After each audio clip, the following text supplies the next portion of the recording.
Welcome to Wettie TV. In this episode it will be a bit of a highlight reel of spearing big snapper, and we'll run through a few techniques that we use to hunt for these fish out in open water or deeper water away from the shallows. We'll start with a few pinnacles here.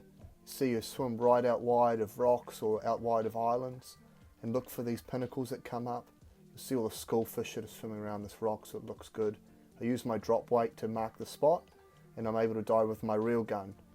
The reason I dive with the reel gun a lot of the time is it gives me the freedom of movement, my line doesn't get caught over the rock, and it means that the snapper or the fish can't see my float line, which can often spook them.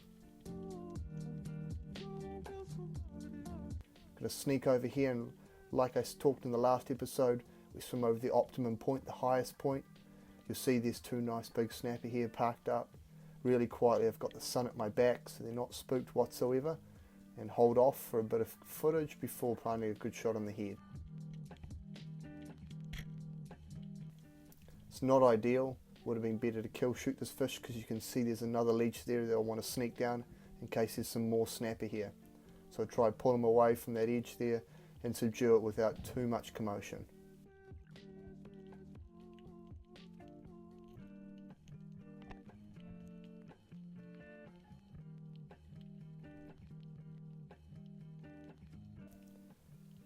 And here's another example of diving out wide. Sort of a bit of a drop off here, and you keep getting points that are jutting out. I'm trying to use the sun from above and also use the rock edge here to intercept this fish that's parked up. You see how I orientate myself, so I'm sneaking over this rock so then I can get closer before he spots me. This big snapper has no idea I'm here and allows me to get a very nice easy shot through the top of the head. As the fish takes off, right under this lip here, there's actually another big snapper parked up really quietly under the kelp there. You can find snapper like this. You don't necessarily have to be diving really high rocks. In this open country here, I can swim around and I'm checking in smaller gutters, smaller rocks. Obviously the good visibility helps a lot with this, but it's always good to check out new country without diving the same spots all the time.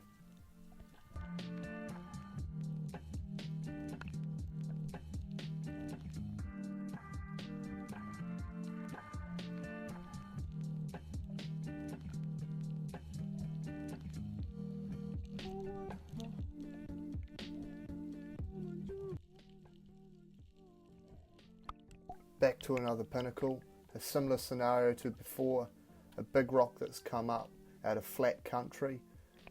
You'll see here the kingfish start swimming around me, as well as there's some schoolfish. It's very important to take into consideration the other species around you. I don't want to spook any of these fish as they'll notify the snapper in the area.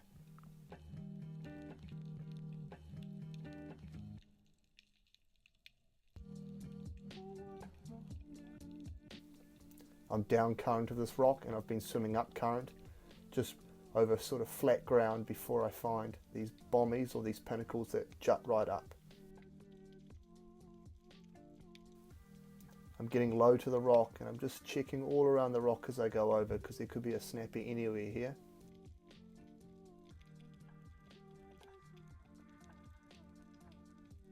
There's another drop off just down from me there. You actually see a snapper out wide there and I've spotted it. But I'm not going to commit to that just yet.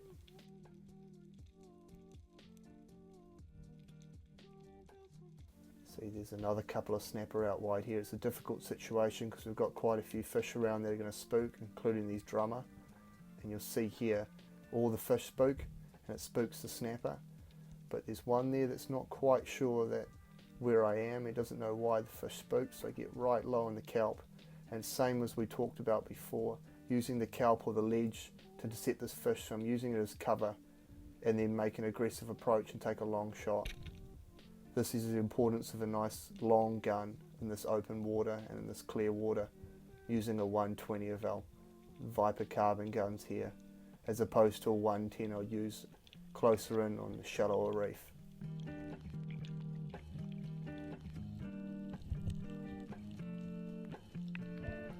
While doing this, there's a bit of commotion and another snapper virtually the same size comes swimming straight in. Here we take the above approach.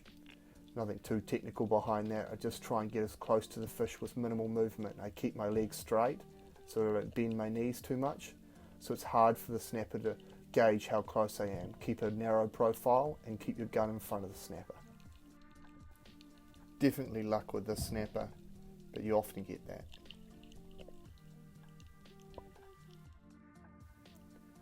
Here's a slightly different scenario. Here's my good dive buddy Paul. There's not a huge amount going on. You'll see there's a bit of bait in the water and we've seen a few schoolfish, so he's going to make a dive. This is quite common in New Zealand. You get this clear water on the surface, and then as you dive down, the water gets dirtier. He gets down to the bottom here. He's not looking for anything specific. We talked about in the last episode about getting surrounded by bait fish and using them for cover. You'll actually see here, Paul uses this quite well, along with a bit of luck. He's getting himself nice and low, but down in the kelp here. And you'll see which way the tide's running. He's facing into the current. That's the most likely area the fish are going to come from. The demoiselles are surrounding him here, and a super docile snapper comes in. Seems to just about be mesmerised by what's going on, completely unsure what's going on, and it's a really, really great shot, this.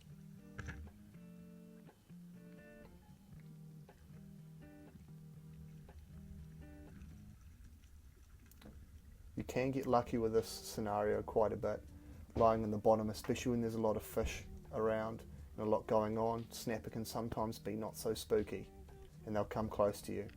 Not often bigger ones like this, but you do get lucky sometimes. Here's another similar situation. There's a lot of fish life here, and I've been seeing big snapper while we're diving. It's extremely clear water. Making a slightly deeper dive here, which can be useful for getting close to fish. Often you can get fish become a little more friendly the deeper you go. They don't seem to be too bothered. Big school of kahawai down there. Really, really nice spot. We're diving down to a big rock here, and it drops off. The top of the rock here is 31 metres and it drops off to about 45 metres. I'm just taking my time because you don't want to commit completely in case something swims past me on the way down. So I'm just checking around me. I'm going to work my way to the edge. I probably haven't hit the edge perfectly, but I'm going to try and snoop over this edge here and just wait myself here. Similar scenario to what Paul had. It's perfect. These demoiselles are going to engulf me, using cover, creating a cover around me, and the snapper and kingfish come in for a look. Pretty long shot and a terrible one at that in the guts, but there's plenty of meat to hold on to. With the reel line here, it's the same scenario. I'm using a reel gun. When you're doing these weighted dives on the bottom, a float line's not ideal, as the fish will see the float line and it spooks them. So I'm just letting the reel peel off to allow me to get to the surface and land this nice fish. So it's just a bit of a highlights reel for you, and there'll be more to come soon.